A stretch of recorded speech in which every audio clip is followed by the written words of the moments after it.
Zevo traps use light, not odors or chemical insecticides, to attract and trap flying insects. They work continuously, so you don't have to. Zevo.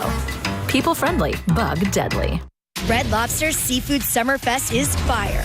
Turn up for the grilled lobster, shrimp, and salmon trio. And our hottest summer duo, steak and lobster. It's lit. Don't miss Red Lobster's Seafood Summer Fest. Tomorrow on ET, we're catching up with Jason Momoa. He's giving us the latest on Aquaman 2 and Fast 10. Then from new kid to farmhouse fixer, only we're in New England with our friend Jonathan Knight. John, is it going to be weird when I move in? I think I need to call your fiance. Well, tonight, grab your glass slippers because the cast of Rodgers and Hammerstein's Cinderella is reuniting for a 25th anniversary special on ABC. And here is your special sneak peek. Take care, everybody. Enjoy. Who are you? I'm your fairy godmother, honey. I thought I was ugly, and then I turned out to be the first black princess. Back in 1997, over 60 million viewers tuned in for this diverse and critically acclaimed broadcast. The feeling of this whole project is magical. Happening now. Rain is still the topic of conversation, and we'll talk about our odds and opportunities for the days ahead, along with how much rain has fallen and where in just a bit. Coming up, day one of testimony in the public corruption trial of Michelle Barrientos Vela. Did law enforcement set a trap for her, or did she take steps to create fake documents? A recent case has shined a brutal light on elder abuse. We talked to a local expert who tells us how to spot it and what to do if you suspect it. The News at 5 starts right now. First at 5, flowers, crosses, cards. A memorial has continued to grow in Uvalde ever since that deadly mass shooting in May. The question now is what will happen to it? Exactly. And it's what Uvalde City Council is set to discuss at its next meeting, which happens in about an hour. Joining us live from Uvalde, we have Lee Waldman.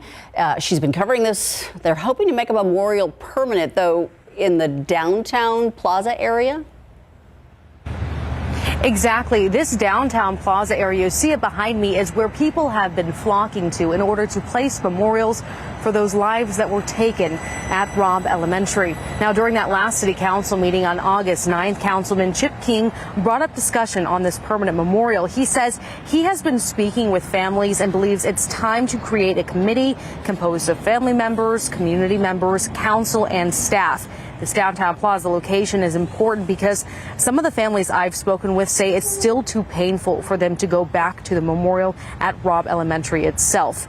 At that August 9th city council meeting, Jesse Rizzo, Jackie Casares' uncle, agreed now would be the time to start creating a permanent memorial to honor his niece and the 20 other victims. So at the beginning, it's pretty tough when you start making those decisions because you're very emotional and stuff, but I think you kind of let things, but you have to start the process. Tonight, we're hoping to hear more of those details about the memorial and about the committee that has been formed to plan it. Now, at 6, we'll keep you up to date on the other agenda items that we're watching for, including a possible contract with a mobile security company. Live in Uvalde, Lee Waldman, KSAT 12 News. Thank you, Lee. Back here at home, let's check in on your Tuesday evening commute home, taking a look at 281 and 410. Not a lot of traffic there. The good news is it is a much drier commute home this afternoon. Adam? Yeah, we had some good rainfall yesterday, of course, at this time, and even into last night southeast of San Antonio. You look at the radar currently, not a whole lot to talk about. We had some batches of lighter rain move through town earlier today, but now we're mainly just picking up some low-level clouds on the radar. You go a little farther to the west, and there is some action out there in parts of the hill country. A few lightning strikes near Lakey associated with this shower action, but really not a whole lot to speak of out there right now. We still have more opportunities on the way, but out there right now it's just fairly quiet, mainly just some clouds and even a few cracks in those clouds. Comfort, of course, had some decent rain earlier today, and right now just a couple of showers. You look at the 24-hour rainfall. Let's just focus in on Comfort here because of the few rounds of rain, and just north of the city of Comfort here near Mount Alamo. I mean, that's over 2 inches. You get near Comfort High School and it's closer to about a ½ inch. So overall rainfall, of course, very different all across our area. Warren's backyard in Del Rio, 1.5 inches. Schertz just over an inch. Panna Maria, 2.2. Near Lavernia, 3.2 in Rogers' backyard. We'll talk about more accumulations even over the aquifer and our opportunities for more rain coming up. All right, Adam, thank you. Interim president and CEO of CPS Energy, Rudy Garza, is now on his way to a permanent position. Today, the board voted to enter into contract negotiations with Garza. He was first placed in the role for the utility back in November after former president CEO Paula Gold Williams announced that she was going to be stepping down at the start of the year. Since then, CPS Energy had been looking for a permanent replacement. We are told those contract negotiations should take about 30 days to complete. New at 5, Bexar County leaders speaking out against an act of violence at the Bexar County Democratic Party headquarters overnight.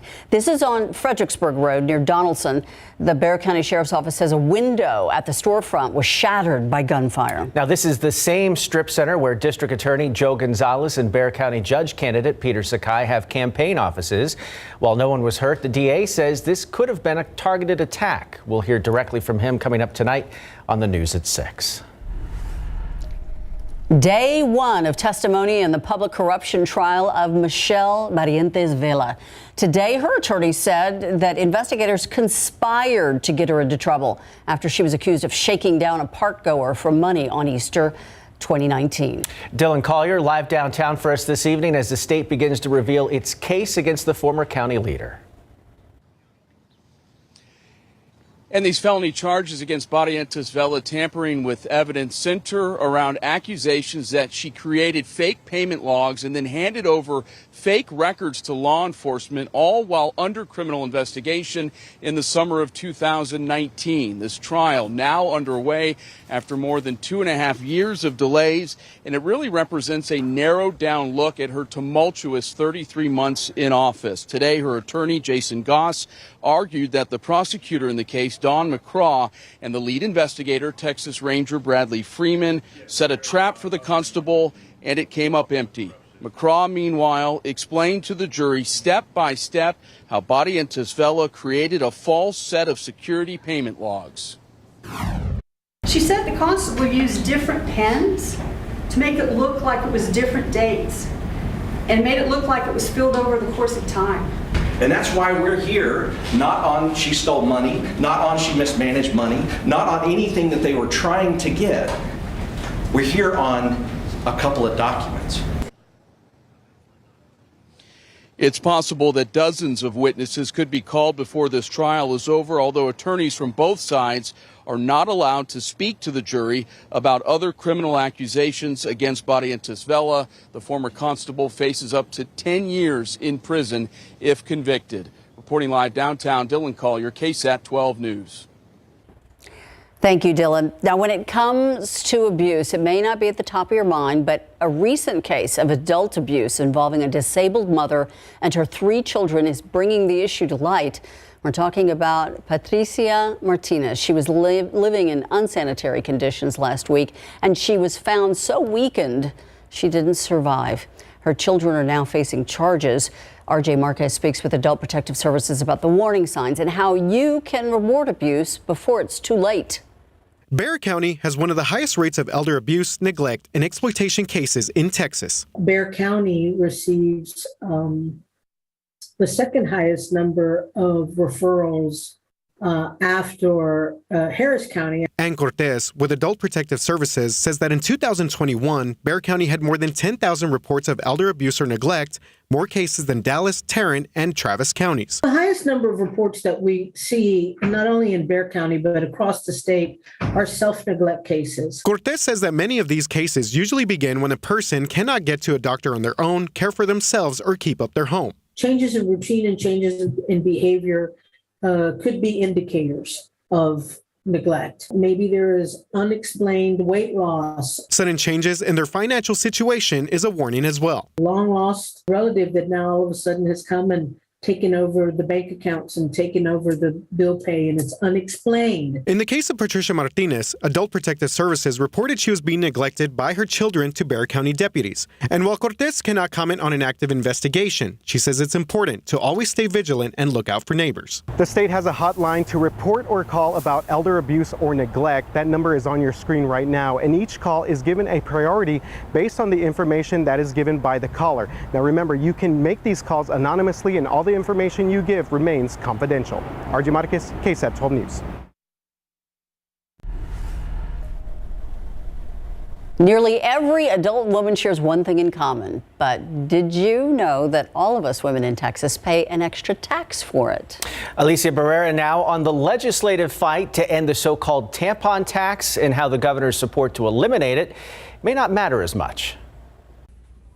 While menstruating products are a monthly necessity, it's estimated that millions live without access to adequate menstrual hygiene due to income or period poverty. In regards to period poverty here in Texas, 1 in 6 girls and women ages 12 to 44 live below the federal poverty line. Jess Delgado is the programs director at Texas Diaper Bank, a nonprofit that directly delivers products like tampons, sanitary pads, and panty liners to homes of clients. In 2021, we distributed 240,000 period supplies. If they have to choose between food or a period product, well, obviously food will always win out. The Texas Comptroller's Office estimates menstrual products generate nearly $29 million a year. But many argue that these products aren't a convenience, they're a medical necessity. Which is why State Representative Donna Howard has been fighting for this cause. This is one of the reasons that students do not come to school. Since 2017, when she first filed legislation. In the first session, it didn't even get a hearing. The second session, it had a hearing but didn't get out of committee. And this last session, we had a hearing and had a unanimous vote to move it forward to the House floor, but it never came up on the floor for a vote. Howard remains hopeful for the next legislative session come January. They are recognizing this is a tax that needs to go away. Alicia Barrera, KSAT 12 News. With inflation running so high, who couldn't use a little extra cash in their pockets? It may very well already be in your wallet or maybe your junk drawer. We're talking about gift cards, and it turns out people have billions of dollars worth of them just going unused. 12 on your side's Marilyn Moritz on why you shouldn't wait too long. They may be plastic, but they're real money. Gift cards, too often buried treasure. People tend to forget. That's just people.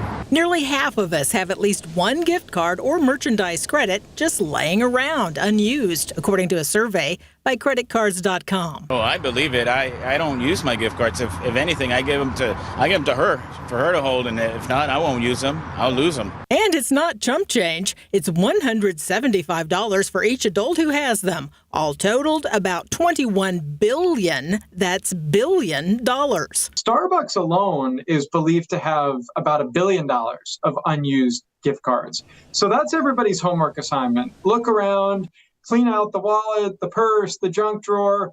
This is real money. Money experts say you should use your cards sooner rather than later. For one thing, some of them have inactivity fees. You may lose the card or the store may just go out of business. If you won't use the card, you have options. You can re-gift, just be sure it has a balance, or give it to charity. Or you can sell it. There are several websites where you can buy, sell, or trade, like Raise, Clipcard, and Card Cash. Here we could get $84 for a $100 Target card, $62 for this $100 restaurant card. Bottom line, these are not going to get more valuable over time. If you have a gift card just sitting there, it's actually losing money due to inflation. And with inflation squeezing budgets, finding a card like this can be a real gift. Marilyn Moritz, KSAT 12 News. I sure hope you got a taste of some of that much-needed rain yesterday. Unlike here, though, the storm brought a lot of devastation to some parts of Texas. We're going to take a look at that damage when we come back. Myra Arthur here in the newsroom, where we are working on our 6 o'clock newscast right now. A man accused of murder is claiming self-defense. The trial of Richard Vallejo began today. He is accused of killing a man who was trying to repossess his tires back in 2020. Erica Hernandez on why prosecutors are calling this a cold-blooded killing. Plus, with school back in session, libraries are once again filled with students looking for their next read, but they won't find the same selection this year. RJ Marquez talks with a local librarian about the challenges brought on by a major book review last school year and how her district is now moving forward. Plus, more police officers and firefighters are included in the city's budget plan for next year. Council members talked about that this afternoon during a budget work session. And today at 6, Garrett Berger explains the city's plans to spend on its men and women in blue and red. We'll see you then. Thank you so much, Myra. New at 5, a student at Texas State University has now tested positive for monkeypox. The university says the student lives off campus and they are in isolation. University officials say they are now working to identify close contacts, but say the risk remains low. Here in San Antonio, the number of cases remains at 24. You can read more about the virus and prevention at KSAT.com. The rain is what we needed, but there is too much of a good thing. Yeah, some parts of North Texas feeling about that way after 15 inches of rain fell in a matter of just 24 hours. Take a look. This video from the Dallas area where yesterday people experienced the worst flooding since 1932. The issue so bad we know at least one woman is dead after her vehicle was swept off a bridge by the rushing water. And the devastation doesn't stop there. A tornado tore through a school in the town of Winona, which is southeast of Dallas. The first time we got any notification of it was from the school district. They said that it touched down, came through their football stadium and around the back of the school. So far, more than 100 homes across the state were damaged by the strong storms. A disaster declaration is in place right now for more than 23 counties. I hope those folks don't get any more rain, I'll tell you that. Here locally, I feel like we got just enough. I didn't get any. Really? I Sorry. got home last night and dumped out about 2 drops from the rain gauge. I'm sorry. Missed out on it. That's tough. And I'm going to show you some of the accumulations. And as usual, it varies significantly over a short distance. It can just be a matter of 10 miles between a few drops and over an inch of rain.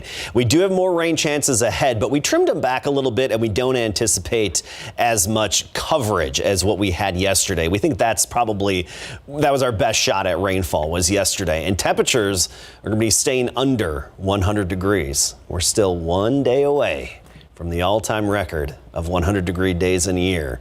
At least over the next 7 days, we're not going to get there. Take a look at our rain chances, though. At 40%, so scattered in nature Thursday and Friday. And that's not all day long, just periodically throughout the day. And I think better chances actually in the morning hours for the morning commute. And then just a few isolated pop-up showers and storms Friday and into the weekend and even lingering into early next week. I mean, it's nice to have rain chances every day in the forecast. You take a look at this shot. I love this one from our KSAT Weather Authority at KSAT Connect. Almost 3 inches in Floresville, and then Seguin just over 2 inches there. So thank you for posting those photos. Here's a look at the actual rain gauge measurements, storm total, including yesterday and today. Del Rio, about 2.8 inches, Uvalde over 1.5 inches, and it varied significantly in and around Uvalde, just outside the city, at the airport, over 1 inch, a little within the city, a little bit less than that. Sutherland Springs, 1.2, Kennedy over 2 inches. Fair Oaks Ranch, about 3/4 of an inch, Helotes about 1 inch, and Stone Oak almost 0.6 of an inch. Get to Selma, about 1/2 inch. Here's the key though. This purple pinkish line that outlines where we really need the rain to boost the aquifer, and everywhere within there feeds into the aquifer, the drainage zone and the recharge zone. And so we did see over 1 inch in some parts of that area, which should help the aquifer to respond. It still has some time. It was down a little bit today, which actually surprised me, but there still is some time for it to respond from the recent rainfall. All right, here's a look at the rain right now. A few showers trying to make their way southward over I-10 around Comfort. Not a whole lot left there. That has generally dissipated just southwest of the city along Highway 27. That's where we have one little shower. You go farther to the west, Rial County around Lakey, Camp Wood. Some moderate to heavy rain, but fairly short-lived and very isolated in nature out there right now. We still have this stalled frontal boundary across our area, so we have the scattered shower opportunities through the night and over the next couple of days, as we talked about. It's not going to be all day, but periodically here and there with some sunshine in between. 86, that was our high temperature so far today. The average being 95, and the record today, 104. About a quarter of an inch of rain total at the airport yesterday and today. Castroville and Hondo up to 90.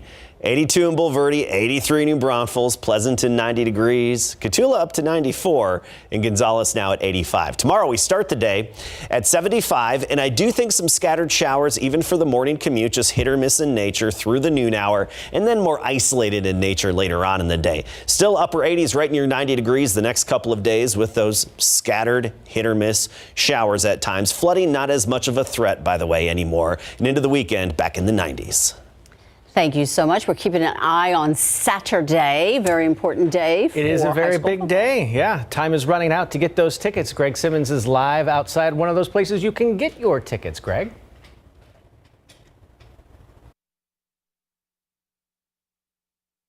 Alamo Ranchers told me they ran out. They had to run down another store to get enough for you to come by and purchase the tickets. When we come back, we'll let you know more about that huge event we have in the Alamo Dome, the KSAT Pigskin Classic 2022, presented by your San Antonio area Chevy dealers. Also, when we come back, our big game previews take us to Clark High School.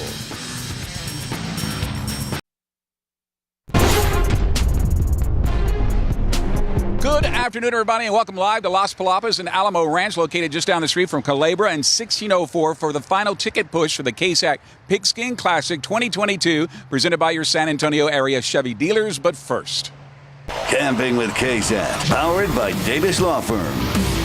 the Dallas Cowboys will stage their final preseason game this Friday night when they host the Seattle Seahawks in AT&T Stadium. It'll give us one last look at some of the players trying to make the 53-man roster and draft picks such as defensive end Sam Williams. Williams showing us why he was a second-round pick by the Cowboys, involved in more snaps than anybody else on the defensive line the last preseason game. But Williams also admits he's getting a lot of help from the veterans who visit with him on the sidelines during the game.